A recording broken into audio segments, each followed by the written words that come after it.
How's it going, my peeps? Here's the Raw results slash highlights and review video. And I'm going to talk about tonight's Raw, give you guys the results, and give my thoughts on the overall show. So the show kicks off with The Miz backstage talking with Paul Heyman, which happened earlier in the day. And The Miz basically tells Paul Heyman he wasn't happy. He didn't appreciate CM Punk ditching the team last week when Ryback was there. And because of that, he quits the Survivor Series team. And then we move on to our first matchup, which is R-Truth teaming up with Rey Mysterio and Cara to face off against the Primetime Players and Antonio Cesaro. And during the entrances of the matchup, they show R-Truth talking in a promo video on the Titantron, and R-Truth tells Antonio Cesaro that he's gonna get God in German, in French, in a bunch of other different languages, and in English, he's just gonna kick Antonio Cesaro's, and then it just cuts off.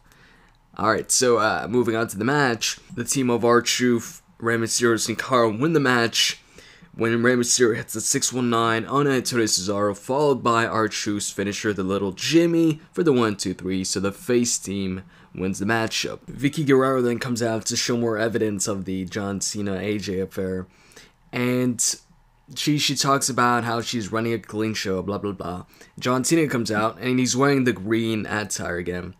So I guess W13 is updated again, kind of, since that's the attire he has in the game. But anyways, yeah, she says she's running a clean show and she won't allow whatever Cena's doing. And then Cena says, you know, Vickie Guerrero running a clean show is like John Cena learning a new wrestling move. It's like impossible. He says he has like 4 or 5 moves, which I thought was pretty funny. And then she shows the evidence of last week, and then she shows some new evidence. And the new evidence is like AJ in like this hotel lobby or whatever. She comes out of a room wearing a bathrobe, and then goes into another room, but we don't see what that room is. And then she shows another video, another separate video, where John Cena is like getting out of a room, and he's wearing a towel, and he puts a "Do Not Disturb" sign on the door, and that's like a completely different video too. So you know, then Vickie says like AJ went into Cena's room, but really there's like no evidence of that, and Cena points that out. And then Vickie questions why AJ isn't out here to defend herself. So then we see AJ on the Titantron, and she says Vickie doesn't want her to come out there because if she does, then AJ is gonna give Vickie the beating of her life, and then she wouldn't have a job. She'd be out of a job, so she wouldn't be able to do what she loves to do. And then Dolph Ziggler catches up to her, and he's like, and we all know what she loved to do. And then John Cena gets out of the ring and runs towards backstage while Vickie Guerrero just laughs inside the ring. We then get Paul Heyman backstage talking with somebody, trying to recruit them into the team to replace The Miz. In the beginning, you don't see who it is, but once they show who it is, it's Wade Barrett, and he gets a huge pop from the crowd. And Wade says he refuses Paul Heyman's offer, he doesn't trust him, just like he said to him last week. And then he leaves, but then quickly comes back and says, okay, he reconsiders, but Paul Heyman's gonna owe him one. So Paul Heyman says, yeah, sure. So Wade Barrett's in the team now. And then we have Daniel Bryan versus Cody Rhodes. Daniel Bryan comes out actually with Kane. Well, it is a singles, one-on-one matchup, so I don't see why Kane would come out on his own in the first place. So yeah, it's Daniel Bryan versus Cody Rhodes, and Daniel Bryan got a huge pop from the crowd, yes, yes, yes, and everything. And Cody Rhodes wins the matchup with Crossroads. After the match, Cody's happy he won, and he says Damien Sandow his partner Damien Sandow could also easily beat Kane. So then Kane grabs Damien Sandow by the hair from the outside and, puts him on the apron, throws him back in the ring. They go to commercial, and then they have an actual matchup. During the match, both Cody and Daniel Bryan got kicked out or sent to, the backstage area by the referee.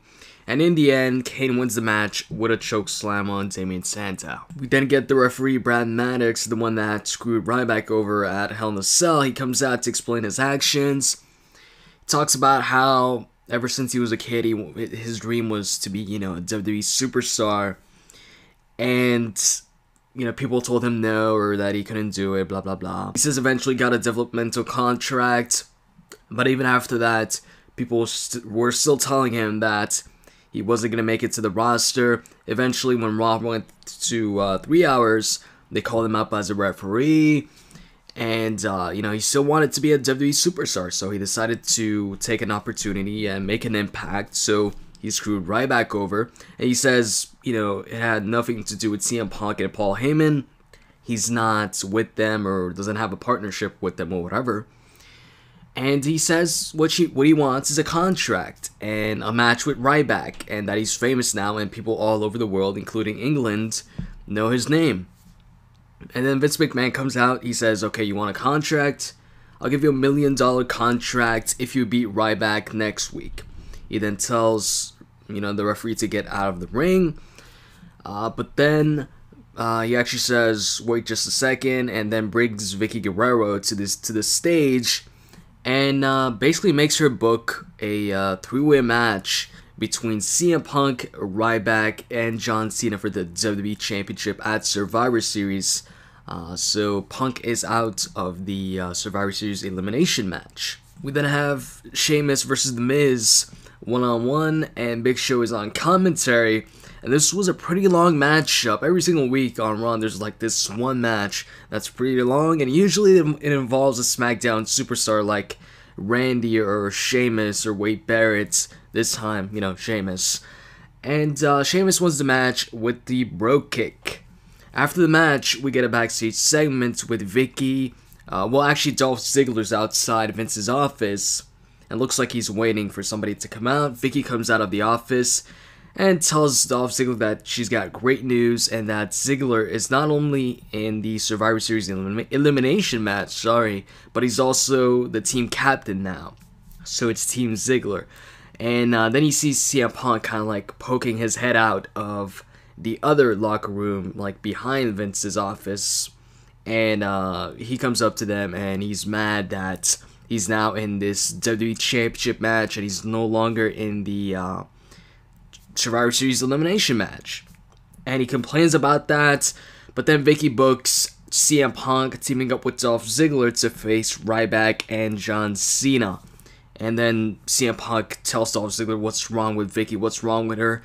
Tells him that a couple times, and then Vickie leaves, and that's about it for that. Afterwards, we get Sheamus backstage with William Regal. Regal congratulates him, and then Sheamus tells him to save that congratulation once he beats the Big Show for the World Heavyweight Championship. And we also had a video package, I guess, promoting Johnny Curtis' new gimmick or something like that. And I think his new ring name is Fandango.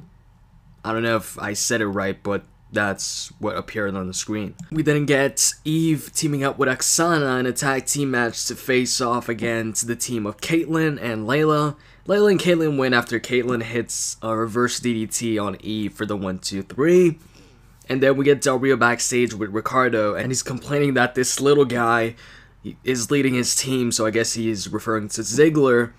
And Ricardo reassures him that, you know, as long as Del Rio's in the team, it's to him, it's Team Del Rio. Del Rio tells him good point.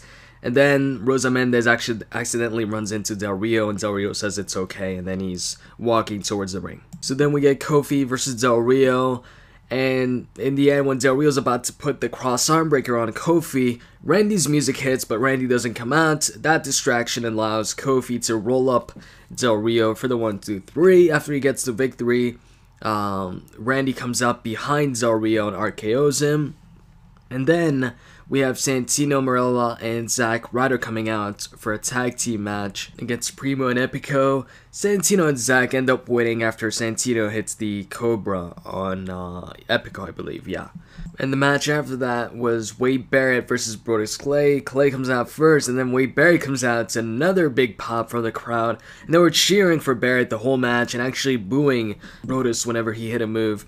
Anyways, in the end, Wade Barrett wins with the souvenir elbow, and actually in the matchup he hit the Winds of Change on Clay. And then we had Heath Slater and Jinder Mahal coming out, but Heath Slater was the one competing. Heath Slater versus one of the Usos. I think it was Jey Uso or Jimmy. I think it was Jey. not too sure, but I'm pretty sure it's J. And the crowd is actually chanting 3MB, so that was pretty cool. And Heath Slater wins the match after he hits an Impaler DDT on, the Uso. I think, like I said, I think it's Jay. So yeah, he hits that and wins the match. And apparently that's his new finisher. Seems like he gets a new finisher every single week. Like this one week he had that one move, I'm not sure what the name is, honestly. It was 2 weeks ago. And then the week after he had the overdrive. And now this Impaler DDT. And obviously before that, he had a few other finishers too. But hey, he's the one-man band, baby. He can have as many finishers as he wants. Anyways, Drew actually wasn't with them in this match, or, at ringside. It was only Heath Slater and Jinder Mahal. We then have our main event, Dolph Ziggler and CM Punk versus Ryback and John Cena. Before the match, CM Punk cuts a short little promo talking about how many days he's been champion and stuff like that. As far as the actual matchup, the team of Ryback and John Cena win, where Ryback hits the shell shock on CM Punk for the victory. After the match, he stares down John Cena and starts yelling, "Feed me more." So, as far as what I thought about Raw, my review, my thoughts, I thought it was a better Raw than last week. I didn't like last week's show. This week, I thought it was a decent show. It was a good show. The crowd really made a difference. Great crowd. And the highlight for me was Wade Barrett's reaction, the crowd reaction for Wade Barrett. I thought that was pretty cool. I'm a fan of Wade Barrett, so hearing the crowd chanting for Wade, that was pretty cool. You know what? I'm interested in the whole referee angle. I didn't like the whole Garrett Bischoff. By the way, this is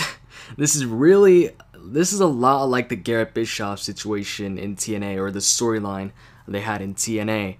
Kind of weird how right now they have like these two storylines that are really similar to two TNA storylines. They have the AJ John Cena affair, kind of like the AJ and Dixie Carter affair, and they've got the whole referee thing with Brad Maddox, and in TNA it was with Garrett Bischoff.